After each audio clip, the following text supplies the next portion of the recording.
Meanwhile, in the Shire's rolling hills, someone has to walk the lanes before the first frost comes, even when the harvest is late and the hedgerows need one final trimming. Welcome, friend. You've wandered into another quiet corner of a world made comfortable by countless small attentions.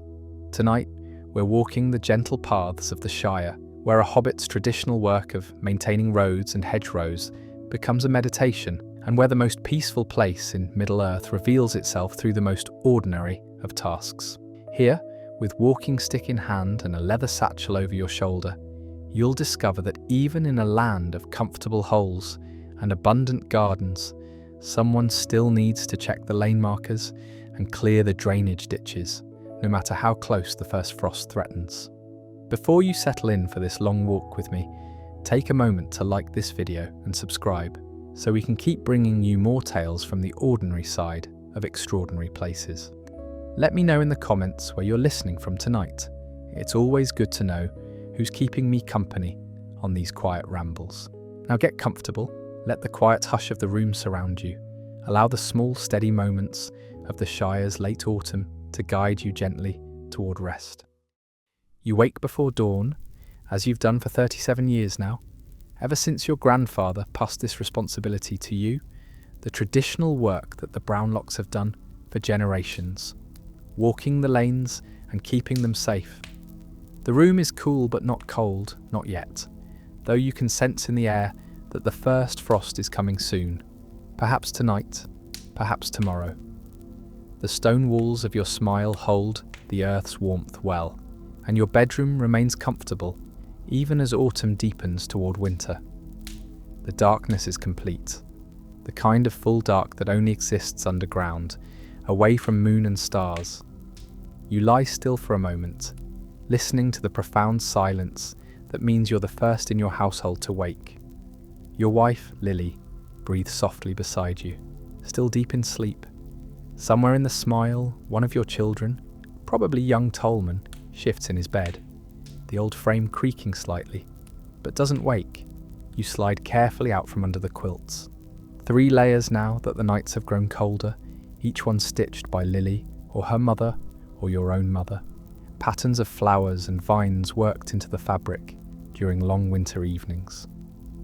The floor is cool against your bare feet, the flagstones having released the previous day's warmth during the night.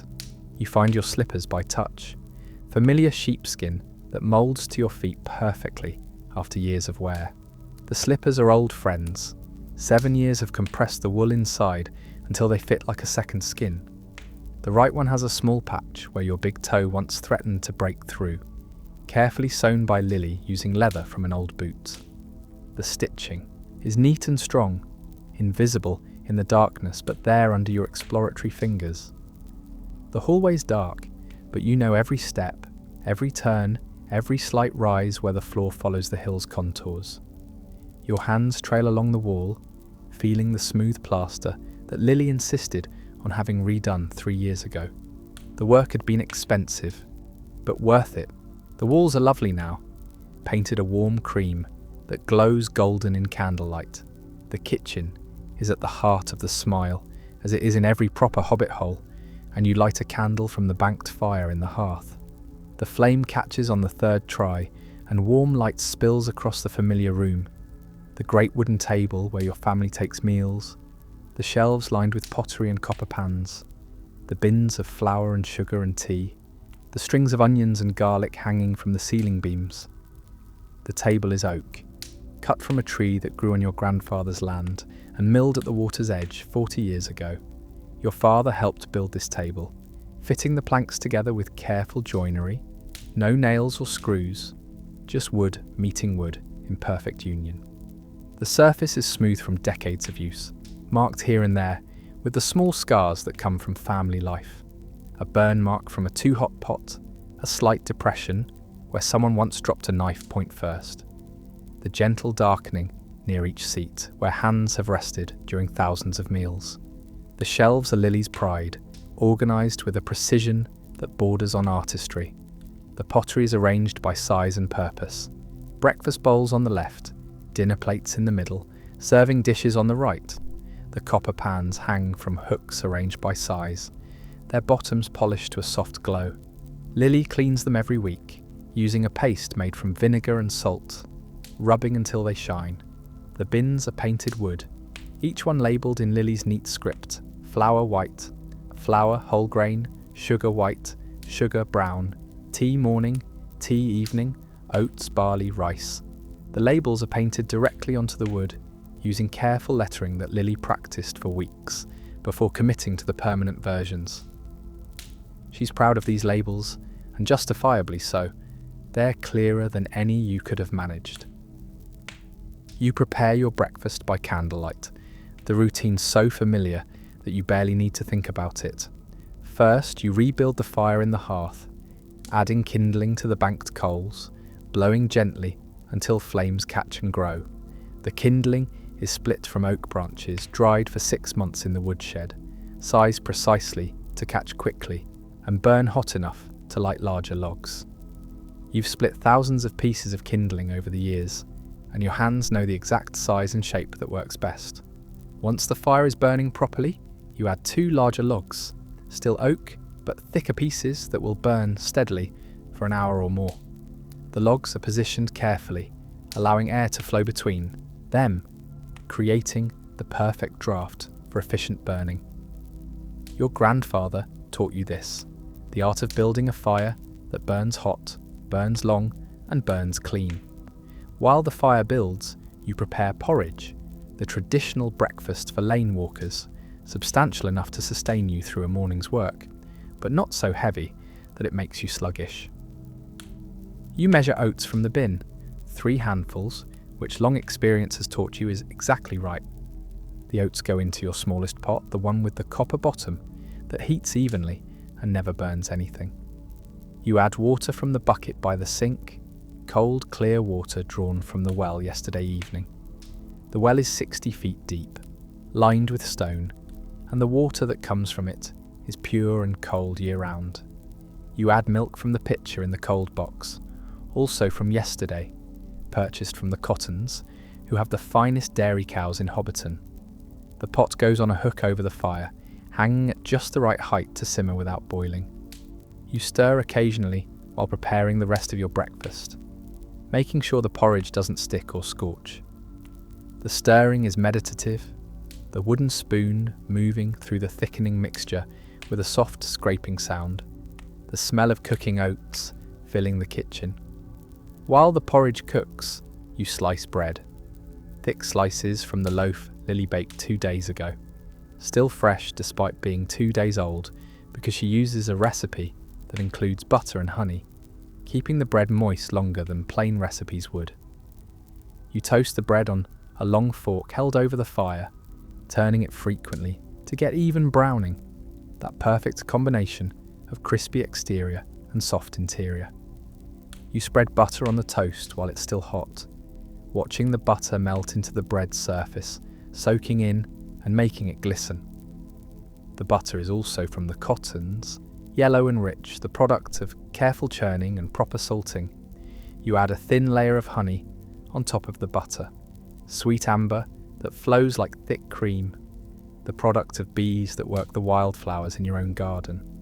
The porridge is ready now, thick and creamy, and you pour it into your breakfast bowl, a wide, shallow bowl that Lily selected specifically for porridge, claiming that the wider surface area allows it to cool more quickly to eating temperature. She's right, of course. The porridge in this bowl reaches perfect eating temperature in about 2 minutes, while deeper bowls require longer waiting. You add honey to the porridge, a generous spoonful that sinks into the hot oats and spreads in golden swirls.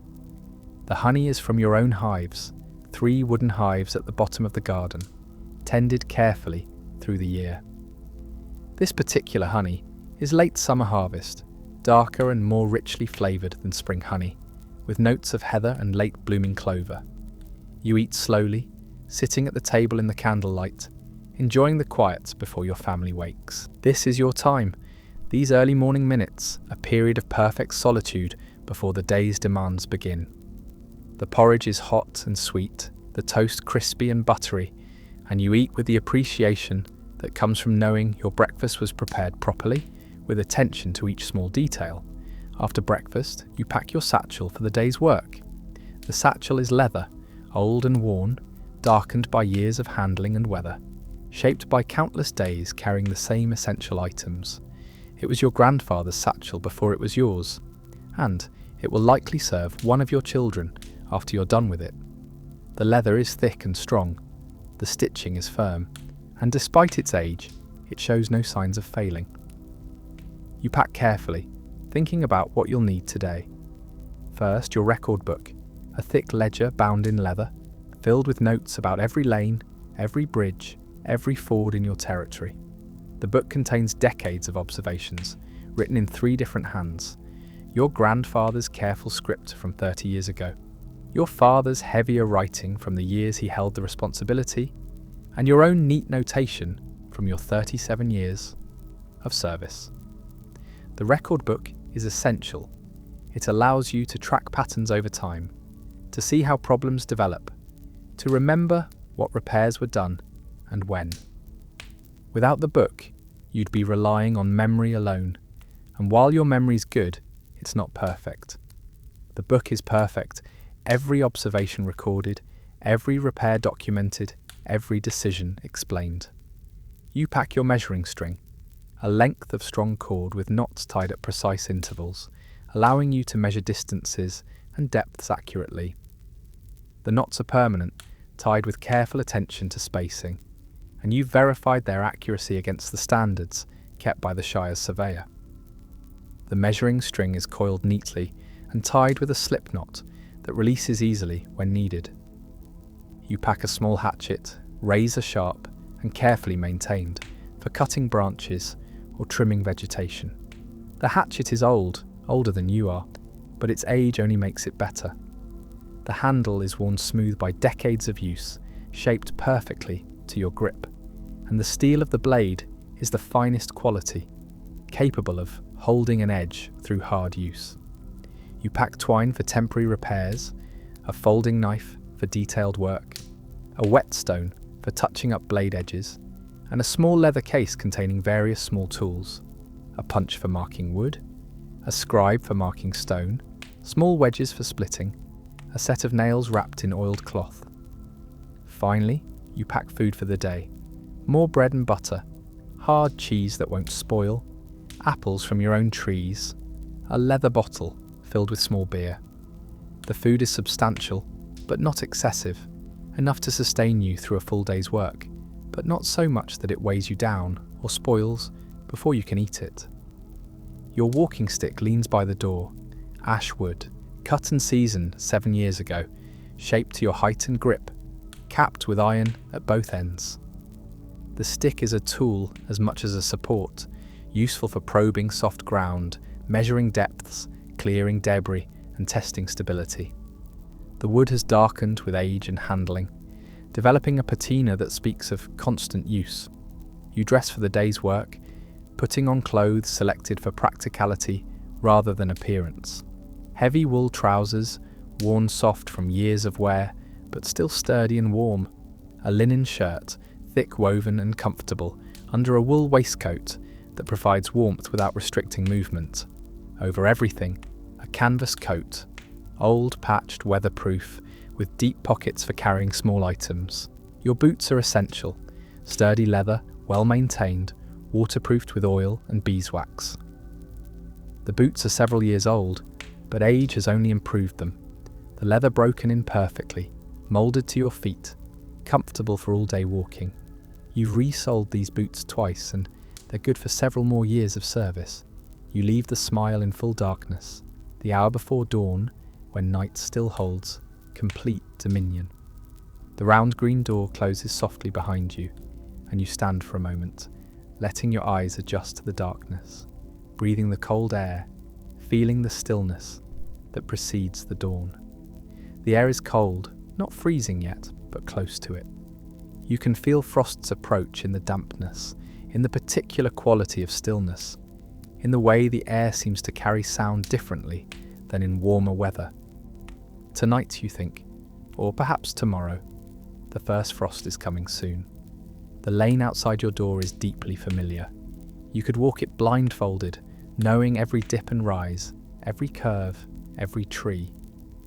In the darkness, the lane is more felt than seen, a lighter space between darker hedgerows, a path distinguished by texture, under your feet rather than by sight. You walk slowly, letting your feet find their own rhythm, your walking stick tapping softly on the packed earth. The stick's sound is regular, reliable, a counterpoint to your footsteps.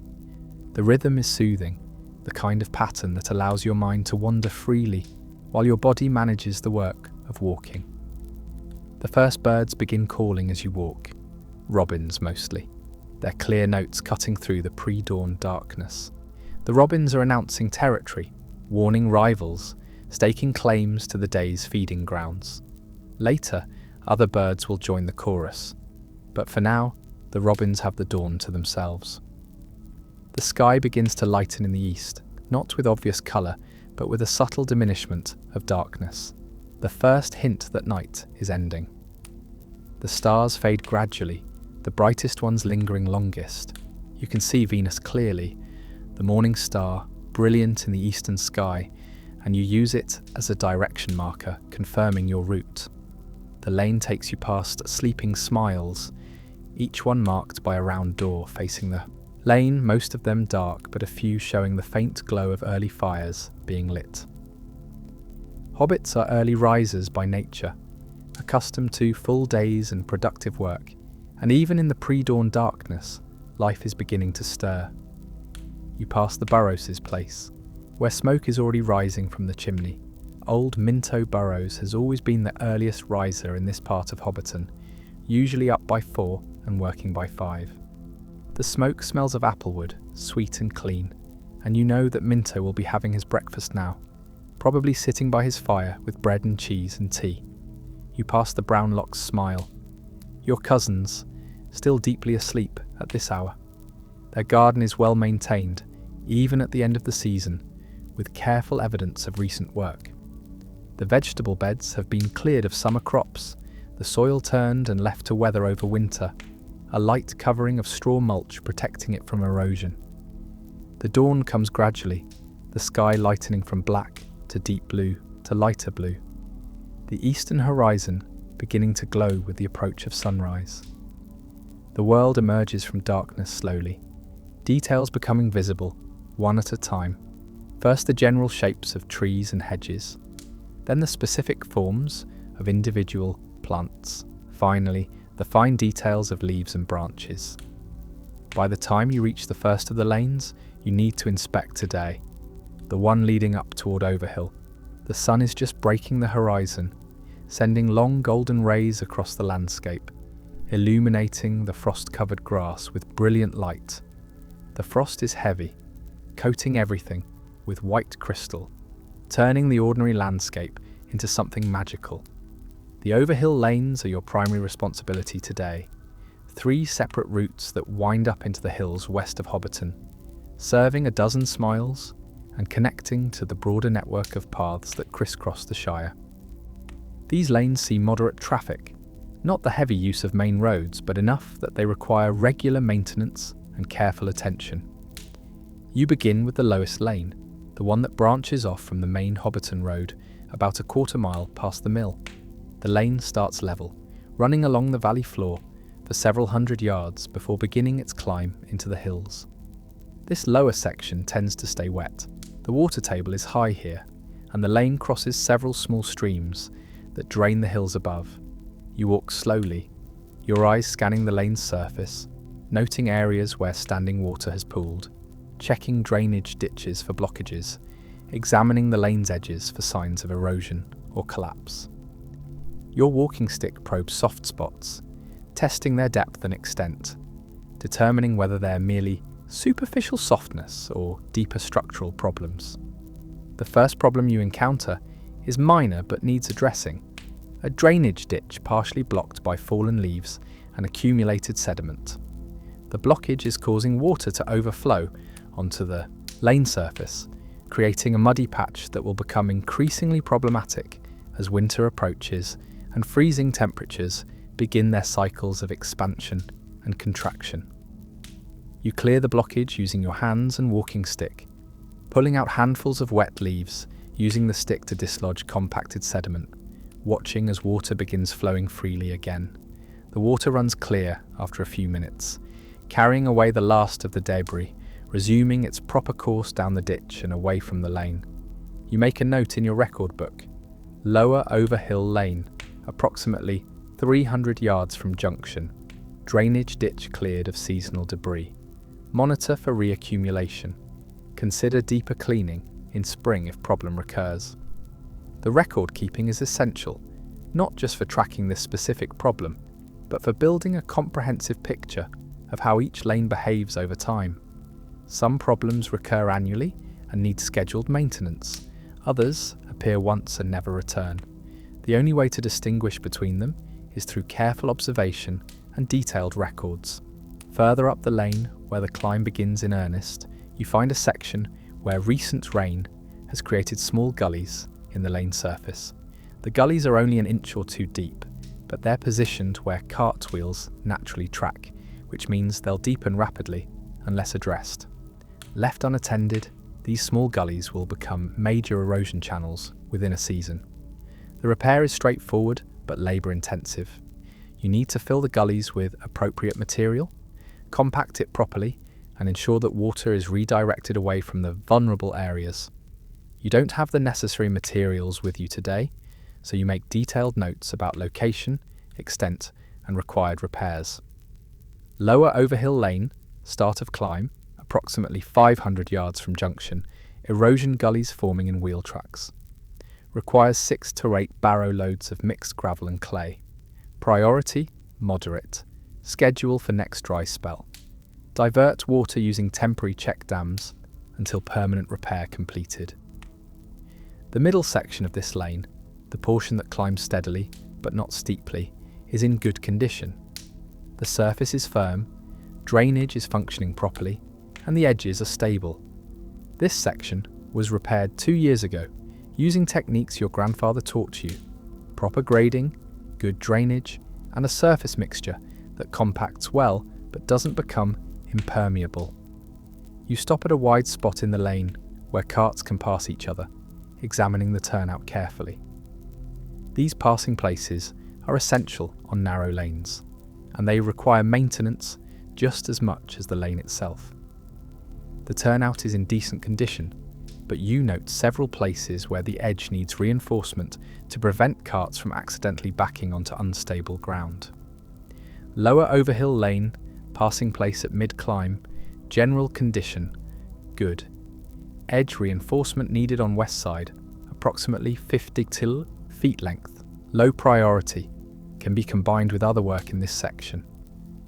At the lane's highest point, where it crests the hill and levels out, you find the most significant problem of the day, a section where water is undermining the lane from below.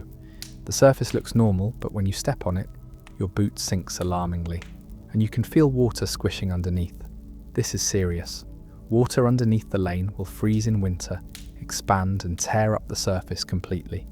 You need to diagnose the cause. Is this a new spring opening up, or is accumulated water failing to drain properly? You walk the area carefully, examining the uphill side of the lane, looking for signs of water flow, checking the drainage system for blockages or failures. About 30 feet uphill from the problem area, you find the source, a blocked culvert that's supposed to carry water under the lane. The culvert is stone-lined, about 18 inches in diameter, and it's completely clogged with leaves, mud, and a dead branch that must have been carried down during a recent storm.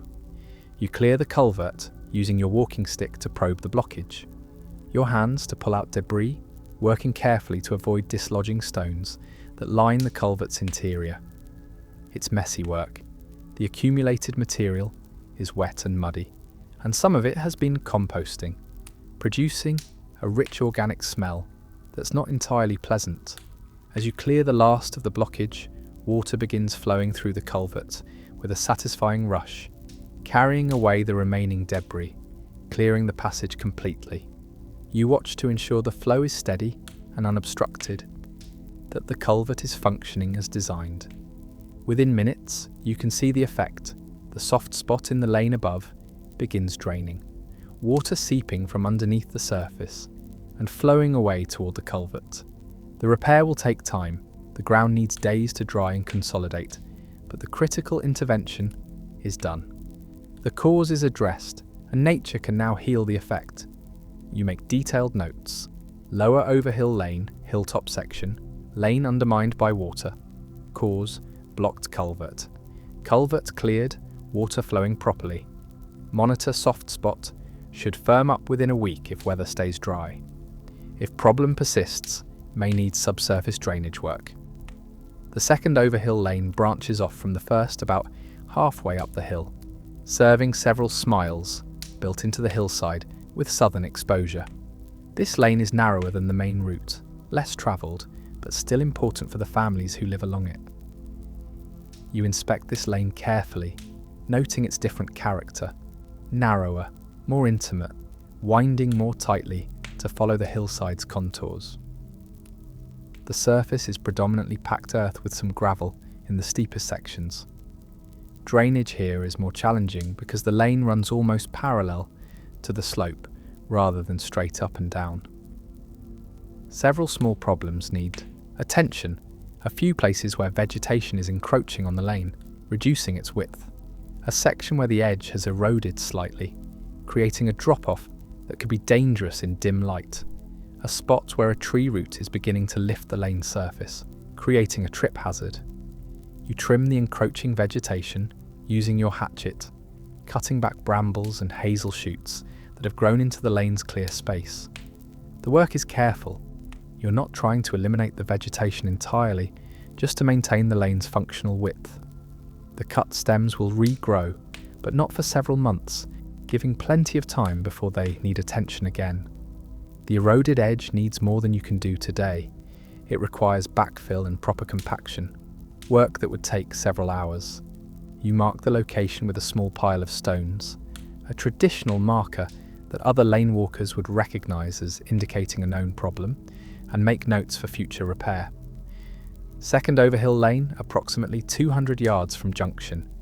Edge erosion creating hazardous drop-off. Requires 3-4 barrow loads of fill, proper compaction. Priority, moderate high. Schedule before first snow, marked with stone cairn. The tree root is more problematic. You can't simply trim it without risking the tree's health, but leaving it poses a hazard. You examine the root carefully, determining how it's growing and why it's lifting the lane surface. The tree is a mature oak, healthy and valuable, and damaging it would be unacceptable. The solution is to root the lane slightly around the problem. Not a major realignment, just enough to avoid the lifted area while maintaining reasonable grades and good drainage. This is the kind of decision that requires experience, knowing when to fight nature and when to accommodate it, understanding that sometimes the best solution isn't fixing the problem but designing around it. You mark the proposed new route with small sticks pressed into the ground, visualizing how it will work, confirming that the grades are acceptable and that drainage won't be compromised. Then you make detailed notes describing the proposal, explaining your reasoning, providing enough information that anyone reading your records will understand both what you're proposing and why. Second Overhill Lane, approximately 300 yards from junction. Oak root lifting lane surface. Proposed solution: minor realignment to route around problem area. Maintains acceptable grades, preserves drainage, protects tree. Realignment length approximately 40 feet. Priority: moderate. Schedule for early spring before growth begins. The third Overhill Lane is the highest and most remote, serving only 2 smiles, the Proudfoots and the Bolgers. This lane is steeper than the others, with several sections where stone paving has been installed to prevent erosion and provide secure footing. You inspect the stone paving carefully, checking each section for stability, noting where stones have shifted or settled, identifying places where additional stones are needed. Stone paving is expensive.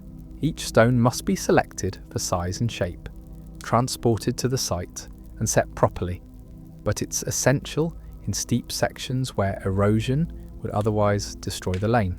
You find several places where maintenance is needed. In one section, about a dozen stones have settled, creating an uneven surface that makes walking difficult and could damage cartwheels. The stones need to be lifted, the bed underneath re-levelled with gravel, and the stones reset.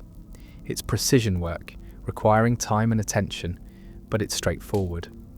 In another section, stones are missing entirely, probably removed by erosion or perhaps dislodged by a heavy cart and never replaced. This gap in the paving is allowing erosion to begin, and if left unaddressed, it will expand rapidly. You count the missing stones, about 15, and estimate their size, making notes about material requirements. Third Overhill Lane, first steep section, settled paving, approximately 12 stones need resetting. Second steep section, 15 stones missing, active erosion. Both repairs high priority. Arrange stone delivery, schedule for next dry spell. Estimated time, 1 full day for both sections. At the highest point of this lane, where the Proudfoot's smile sits with commanding views of the Shire, you stop to rest and enjoy the vista. From here, you can see for miles, Hobbiton below, the party tree in the centre, the water glinting in the morning sun, fields spreading in every direction, distant woods marking the Shire's boundaries. The Proudfoots are outside, working in their garden, and they wave as you approach. You stop to chat, accepting a drink of cold water from their well, resting for a few minutes before continuing. They mention no problems with their lane, which is good news. That means your regular maintenance is effective, preventing problems before they become serious. The walk back down the hill gives you a different perspective on the lanes, seeing them from a new angle, noticing details that weren't visible on the climb up. You confirm your earlier observations, add a few additional notes, and mark the end of this section of your day's work. After completing the Overhill lanes, you turn your attention to a section of the Bywater Road, the main thoroughfare that runs east from Hobbiton toward the village of Bywater. This is one of the most heavily travelled routes in this part of the Shire, used daily by farmers taking produce to market, merchants transporting goods, and travellers moving between communities. The Bywater Road is wider than the hill lanes, properly engineered with careful attention to grades and drainage, surfaced with gravel that's replenished regularly. Despite this higher standard of construction and maintenance, the heavy traffic means problems develop quickly and must be addressed promptly. You start your inspection where the road crosses the water on a stone bridge, one of the most critical structures in your territory. Bridges require different maintenance skills than lanes, and bridge inspection is something your grandfather spent years teaching you. The bridge is old, built generations ago using traditional techniques, with stone piers supporting stone arches. The whole structure mortared with lime that's proven its durability over decades. The bridge is beautiful in its simplicity, purely functional yet somehow elegant, a testament to the skill of long-dead stonemasons. You inspect the bridge carefully, following the systematic approach your grandfather taught you. First, you walk the bridge's surface, checking for any movement or flex, noting any damaged stones or deteriorating mortar. The surface is sound, the stones are well set and stable, and the mortar joints show only minor weathering. Next, you descend to the water level and examine the piers, the massive stone supports that carry the bridge's weight and resist the water's force. The piers are built on bedrock, extending down below the stream bed to ensure stability even during floods. You examine each pier carefully, looking for any signs of undermining, any loose stones, any cracks that might indicate structural problems. The downstream pier shows some minor erosion at the waterline. Not serious yet, but worth noting and monitoring. The erosion is caused by the constant flow of water carrying sediment, gradually wearing away the mortar between stones. This is normal wear, expected over time, and it will eventually need attention, but not immediately. You make notes. Water bridge, downstream pier, minor erosion at waterline, approximately 6-inch length. Monitor quarterly. If erosion progresses, will require repointing. No immediate action needed. You examine the bridge's arches next, looking up from underneath at the curved stone structures that distribute weight and resist crushing forces. The arches are beautiful, perfectly curved, each stone carefully shaped and positioned, the whole assembly held together by compression and the skill of its builders. The arches are sound, showing no cracks or separation, no signs of movement or settling. This bridge was built to last centuries, and barring unusual events, it will serve many more generations. Still, you note several places where mortar has weathered and could use repointing. Not urgent work, but something to schedule for spring when weather is suitable for mortar work. Water bridge, arches, general condition excellent. Minor mortar weathering in 3 locations, marked in diagram. Low priority repointing work, suitable for spring weather. Estimated time, half day. The road surface on both approaches to the bridge needs attention. The transition from flexible road to rigid bridge creates stresses that cause problems. The gravel surface has been displaced by traffic, creating shallow depressions that collect water. The fix is straightforward. Add gravel, rake it smooth, compact it properly. You don't have materials with you today, so you make detailed notes about location and quantities needed. This is routine maintenance, the kind of work that's scheduled regularly rather than done on an emergency basis. Bywater road, bridge approaches, gravel displacement on both sides, requires approximately 8 or 10 barrow loads total. Routine maintenance, schedule with next gravel delivery. Rake and compact after adding material. Beyond the bridge, the road enters a section where drainage is challenging. The land is nearly flat, water moves slowly, and heavy rain can leave standing water on the road surface. This section requires careful attention to ensure drainage ditches are clear and functioning. You walk slowly, examining both sides of the road, checking each ditch for blockages or damage. The ditches are generally clear. You cleared them thoroughly early in the season, and they've needed only minor maintenance since then. But you find several places where sediment has accumulated enough to reduce water flow, and you clear these using your walking stick and hands. The work is simple but necessary. Remove accumulated leaves and sediment. Restore the ditch's original depth and gradient. Ensure water can flow freely. Each small accumulation takes only a few minutes to clear, but there are a dozen or more, and the accumulated time is substantial. While clearing one ditch, you notice a pipe outlet that's partially blocked. A clay tile that carries water under a farm track, emptying into the road ditch.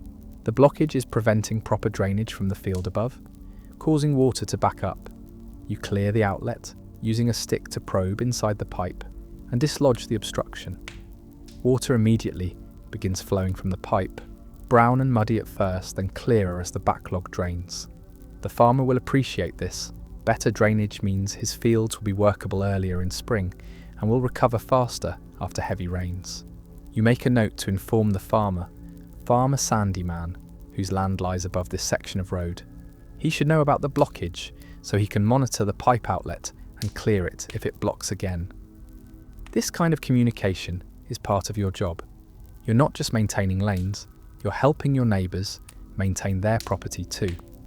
About a mile from the bridge, you find a more significant problem, a section where the road surface is breaking up, showing signs of structural failure rather than simple wear.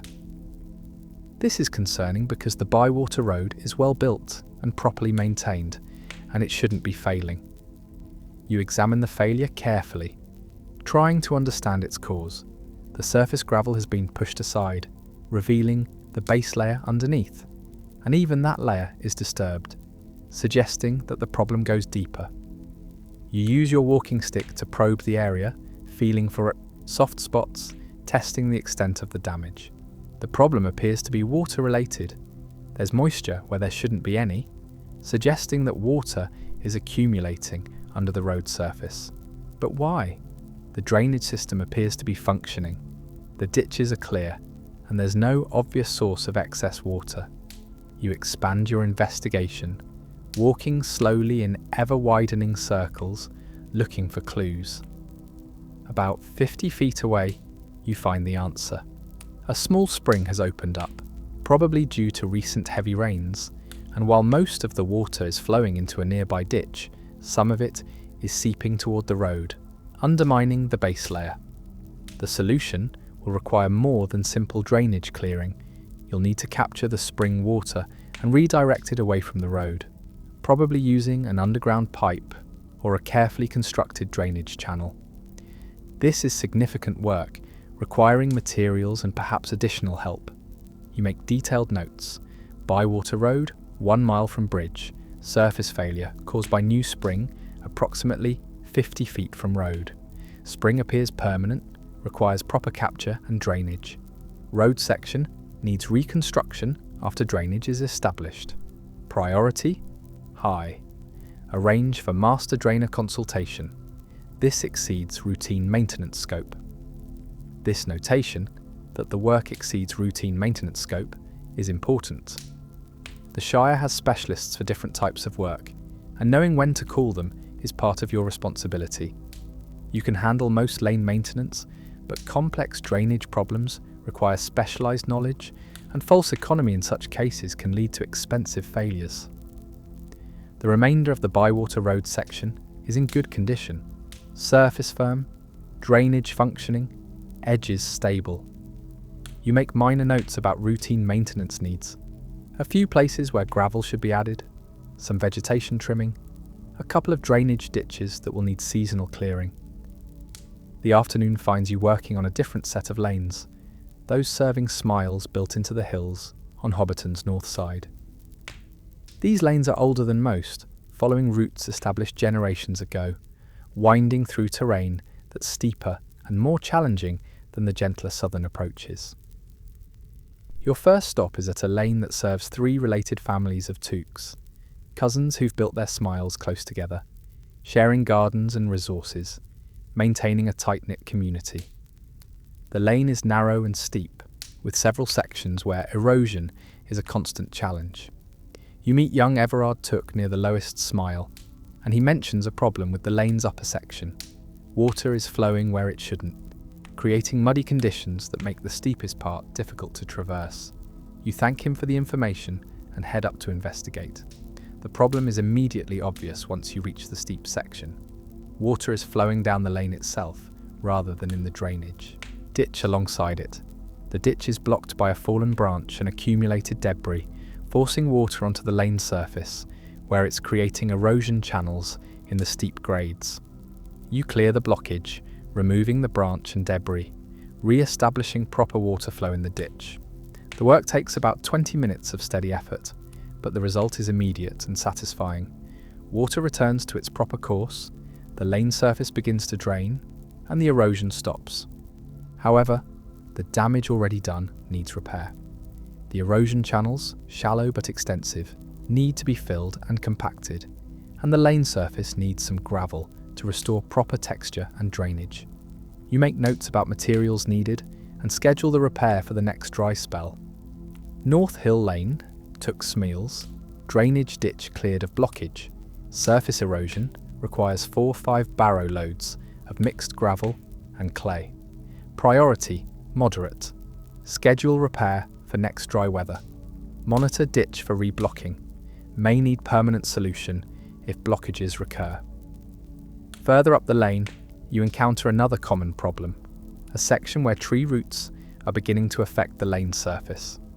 Unlike the oak roots you encountered earlier, these roots are from a willow tree, and willows are more amenable to pruning without suffering harm.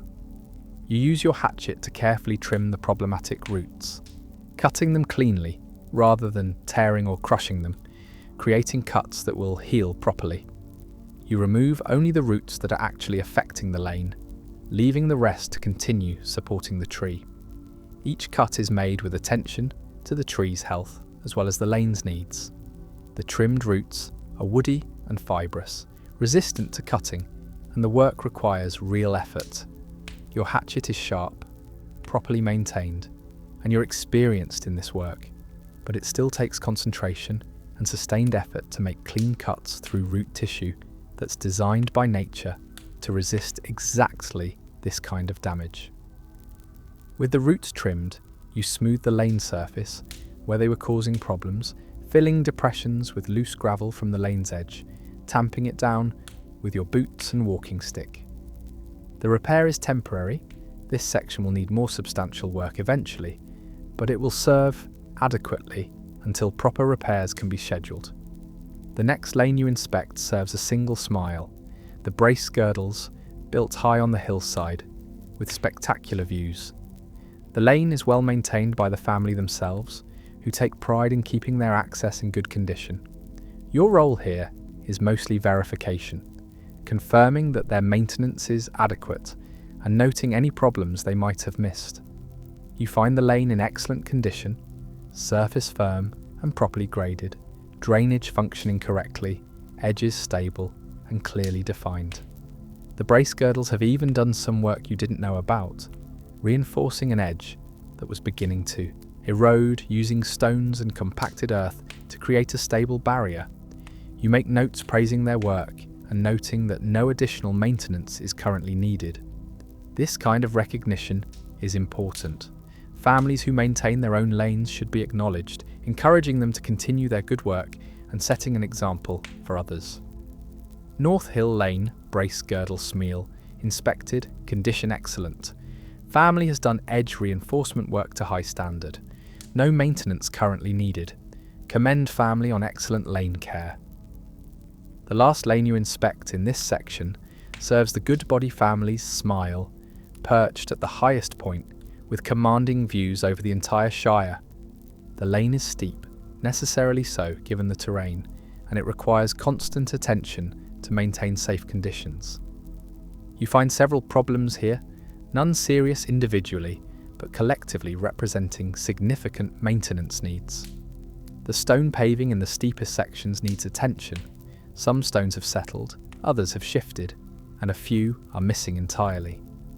The drainage system is functioning, but needs clearing in several places. The edges need reinforcement in 2 locations where erosion is beginning. You spend over an hour on this lane, making detailed notes about each problem, sketching diagrams to show exactly where repairs are needed, estimating materials and time required. This is the kind of comprehensive assessment that allows efficient work planning. When you return to make repairs, you'll know exactly what to bring and how long the work will take. North Hill Lane, Goodbody smile, comprehensive inspection completed, multiple maintenance needs identified and documented in detail. Stone paving, 8 stones need resetting, 12 stones missing and need replacement. Drainage, clearing needed in 4 locations. Edges, reinforcement needed in 2 sections. Total estimated time, 1 full day plus material transport. Schedule for next available dry spell. Coordinate with family regarding access during repairs. The sun is lower now, the afternoon well advanced, and you begin making your way back toward Hobbiton Centre, following routes that take you past lanes you've inspected earlier in the day, allowing you to see them in different light, sometimes revealing details that weren't visible in morning conditions. Your final major task of the day is inspecting the ford where the road crosses the stream, the same crossing that Farmer Cotton mentioned this morning when you met him on the road. Fords are critical infrastructure, requiring regular inspection and prompt repair of any problems. You arrive at the ford in late afternoon, the sun already beginning its descent toward the western hills, casting long golden light across the water. The stream is running clear and relatively low, ideal conditions for inspection, and you can see the bottom clearly through the shallow water. You wade into the ford carefully, feeling with your feet and walking stick for the crossing's condition. The water is cold, even through your boots you can feel it, fed by springs in the hills that keep it cold year-round. The current is steady but not strong, pushing gently against your legs, but not enough to create any difficulty. The ford's surface is composed of large stones, carefully selected and placed generations ago, creating a stable crossing that's passable in all but the highest water. Most of the stones are still secure, settled firmly into the stream bed, but you immediately notice the problem Cotton mentioned. Erosion on the downstream side has removed some stones and undermined others. The erosion has created a depression about 8 feet long and perhaps 6 inches deep. Not catastrophic, but definitely a hazard. A cartwheel dropping into that depression could break or could cause the cart to overturn. A person crossing in dim light might stumble and fall into the cold water. You examine the entire ford systematically, wading back and forth, probing with your stick, testing each stone for stability. Most are fine, but the eroded section needs attention soon, and there are several other stones that are loose enough to be concerning. You make detailed notes. Main ford, general condition good, major erosion on downstream right side, approximately 8 feet length, 6-inch maximum depth, several loose stones throughout crossing. Repair priority, high, affects daily traffic and safety. Materials needed, 25-30 large stones, head-sized or larger, plus gravel for bedding and fill. Schedule for next dry spell or falling water. A range helper, 2-person job for safety and efficiency.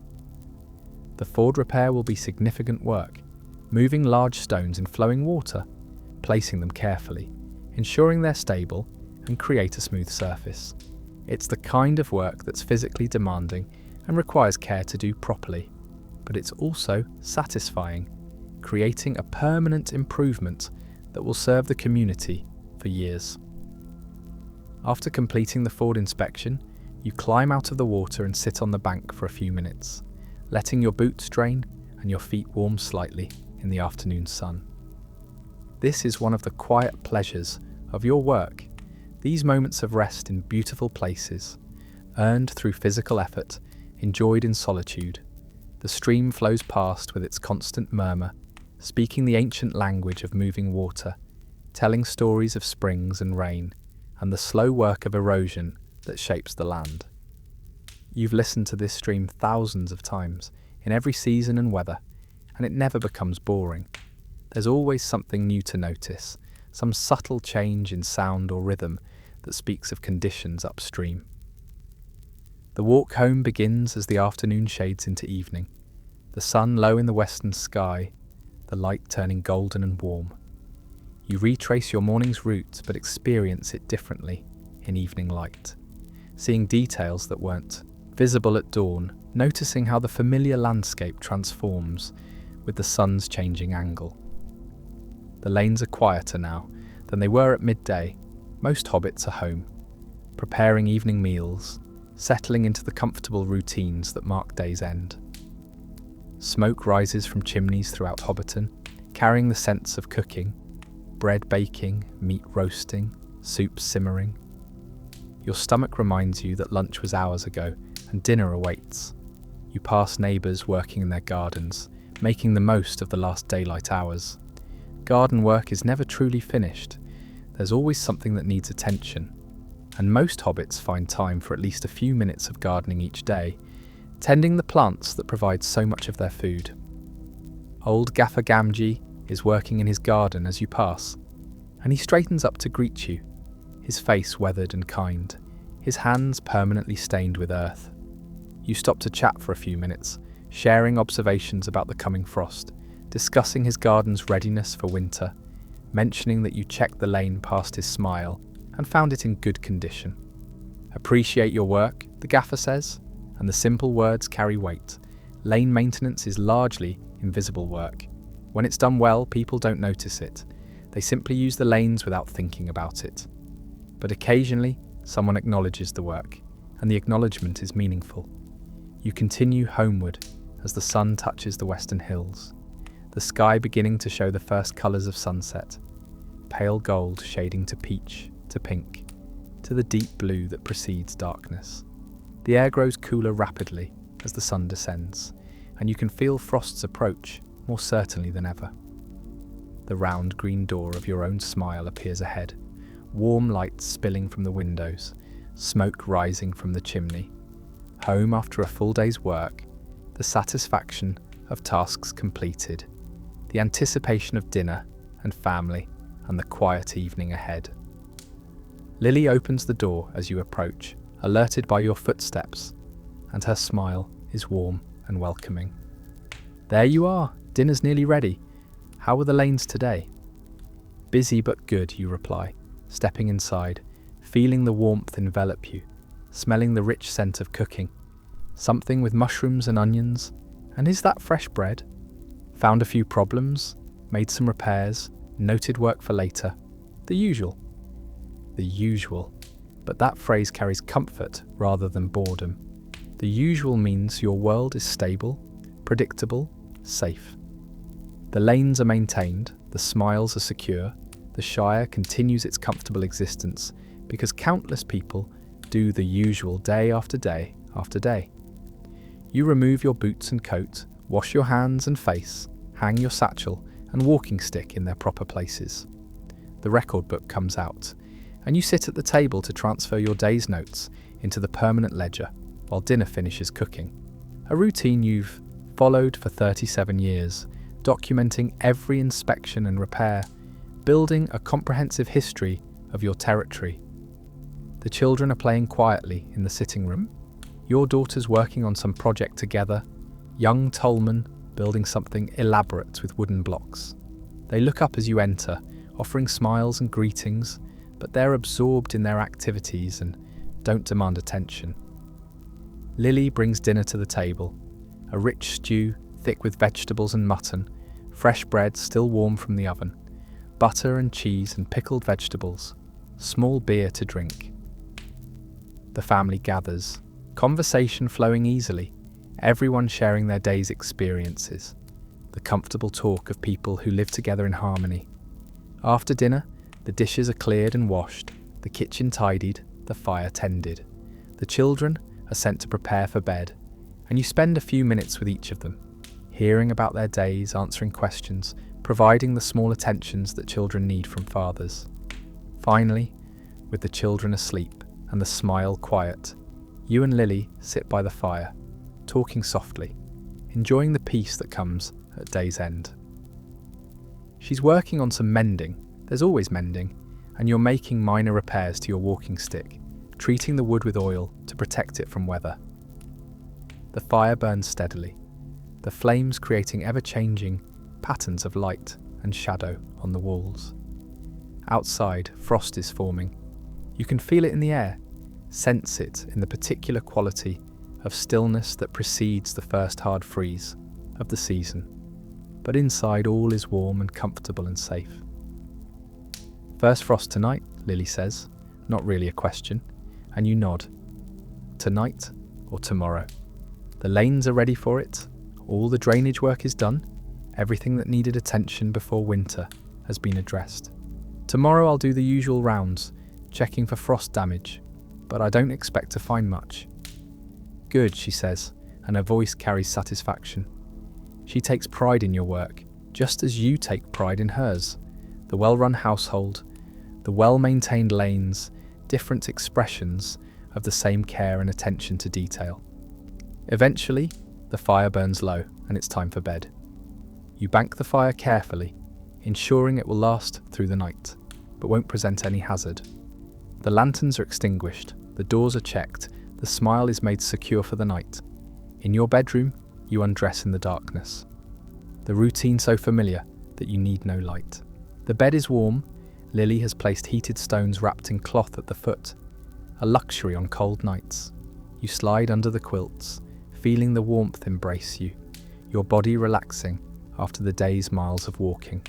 Sleep comes quickly, naturally, the deep and dreamless sleep that follows honest work and satisfied accomplishment. Outside, frost settles over the Shire, coating every surface with white crystal, transforming the familiar landscape into something magical, but inside, all is warm and safe and peaceful. The lanes rest under their coating of frost, waiting for tomorrow when you'll walk them again, checking for any damage, addressing any new problems, continuing the work that never truly ends. The bridges stand firm through the darkness. The hedgerows rest under their white coating. The streams flow on toward the sea. All is well in the Shire. The work is done for today. Tomorrow will bring more of the same, and that's exactly right. Sleep settles over you like the frost settling over the lanes, gentle, complete, natural.